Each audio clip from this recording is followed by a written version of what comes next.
Hello viewers, कैसे हैं आप सब। आई होप आप हमेशा की तरह खुशहाल होंगे।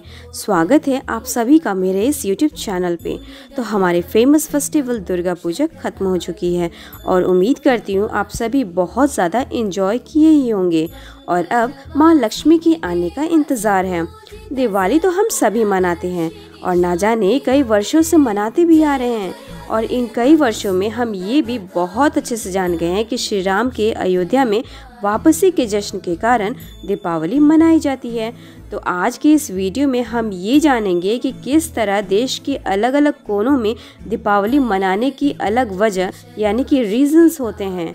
इन सभी अलग बिलीव्स के साथ अलग अलग कहानियाँ भी जुड़ी हुई हैं। वैसे तो हमारी जनरेशन इन दिनों दीपावली और भाई दूज जैसे फेस्टिवल्स मनाती तो हैं, पर इनसे जुड़ी हुई कहानियाँ शायद ही जानती होगी। तो आज के इस वीडियो में मैं आपको इसी फेस्टिव सीजन से जुड़ी हुई कुछ कहानियाँ बताऊंगी जो शायद आपको मालूम नहीं होगी। नंबर 1, साउथ इंडिया के कई जगहों पर दीपावली को नरकासुर के वध के कारण पर मनाया जाता है। नरकासुर एक राक्षस हुआ करता था। इसने इंद्र भगवान की मां के ताज को चुरा लिया था। तो भगवान इंद्र परेशान होकर श्री कृष्ण के पास जाते हैं और उनसे रिक्वेस्ट करते हैं कि वो उन्हें इस दुविधा से निकाले। इसके बाद श्री कृष्ण सत्यभामा के साथ स्वर्ग लोक तक जाते हैं और नरकासुर का वध करने के लिए सत्यभामा बिल्कुल तैयार रहती हैं। लेकिन तभी श्री कृष्ण को पता चलता है कि नरकासुर को वरदान मिला हुआ है कि उनको सिर्फ उनकी मां के द्वारा ही मारा जा सकता है। और ऐसे में श्री कृष्ण को पता चलता है कि सत्यभामा कोई और नहीं बल्कि नरकासुर की मां ही थी। नरकासुर सत्यभामा के द्वारा ही मारा जाता है और श्री कृष्ण खोया हुआ ताज वापस भगवान इंद्र की मां को दे देते हैं। इसी तरह बुराई पे अच्छाई की जीत के रूप में साउथ इंडिया में दीपावली मनाई जाती है।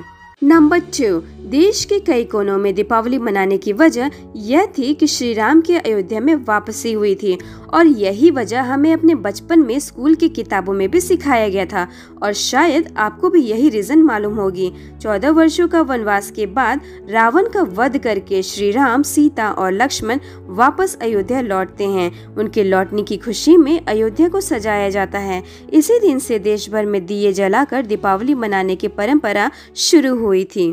नंबर 3, ऐसा कहा जाता है कि एक राजा था जिसका एक बेटा था जिसके लिए ये कहा गया था कि वो अपने शादी के एक दिन बाद मारा जाएगा।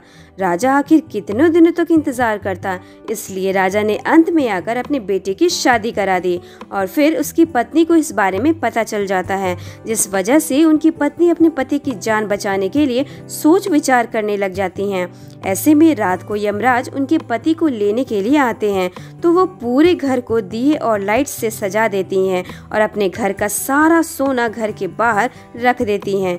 यमराज उनके पति को लेने सांप के रूप में आते हैं तो सोने, जल रहे दिए और लाइट्स की रोशनी के कारण उन्हें दिखना बंद हो जाता है और वे उसके पति को लिए बिना ही लौट जाते हैं। इसी प्रकार वो अपने पति की जान बचाने में सक्सेसफुल रहती हैं। वह घर के बाहर यमराज को रोकने के लिए एक दिया भी जलाती हैं जिसे यामा दीपक के नाम से भी जाना जाता है या हम यम दीपक के नाम से भी जानते हैं। नंबर 4, यामी और यमा जुड़वा भाई बहन थे जो एक दूसरे के काफ़ी क्लोज थे। ऐसा कहा जाता है कि अदिति जो यमा और यामी की माँ थी उन्हें सूर्य की गर्मी नहीं लगती थी और इसी कारण से वह खुद से छाया का निर्माण करती थी। इस बारे में सूर्य देव को नहीं पता था। एक दिन मतभेद के कारण छाया श्राप देती है जिसके वजह से यामा की मृत्यु हो जाती है। यमा धरती पर ऐसे पहले व्यक्ति थे जिनकी मृत्यु हुई थी और मृत्यु के बाद वे भगवान में बदल गए थे। इसके बाद से यमा पृथ्वी लोक पर एक बार फिर वापस आते हैं अपनी बहन यामी से मिलने और इसी प्रथा के कारण भाई दूज का फेस्टिवल बड़े धूमधाम से मनाया जाता है। नंबर 5, दीपावली का दिन सिख कम्युनिटी के लिए भी बहुत स्पेशल होता है। इसी दिन तीसरे सिख गुरु अमरदास ने यह तय किया था कि दीपावली के दिन सभी सिख गुरु की ब्लेसिंग्स लेने आ सकेंगे और ईयर 1619 में दीपावली के दिन ही गुरु हरगोविंद जी को रिहाई भी मिली थी, जिसके वजह से ही सिख कम्युनिटी में भी काफ़ी जश्न मनाया जाता है। इसके अलावा ईयर 1577 में दीपावली के दिन ही गोल्डन टेम्पल की नींव भी रखी गई थी। नंबर 6, दीपावली पर रिद्धि सिद्धि के दाता और भगवान गणेश और माँ लक्ष्मी के पूजन का विधान है। साथ ही धन के रक्षक कुबेर देवता का भी पूजा इस दिन किया जाता है। दीपावली के दिन बंगाली कम्युनिटी के लिए भी बहुत ही खास और बहुत ही प्रिय होता है। दीपावली के दिन माँ काली की पूजा अर्धरात्रि में की जाती है। मान्यताओं के अनुसार राक्षस रक्त बीज का वध करने के लिए माँ अम्बे ने माँ काली का भयानक रूप धारण किया था और रक्त बीज का वध करने के लिए पहुंच गई थी। दीपावली पर माँ काली के शांत रूप की पूजा की जाती है, जबकि कई लोग दीपावली की रात माँ काली के रौद्र रूप की पूजा का विधान है। और आखिरी रीजन ये भी है कि दीपावली हिंदुइज्म के अनुसार न्यू ईयर की शुरुआत के रूप में भी देखा जाता है। इस दिन सभी लोग अपने कर्ज को चुकाकर एक नई शुरुआत करते हैं।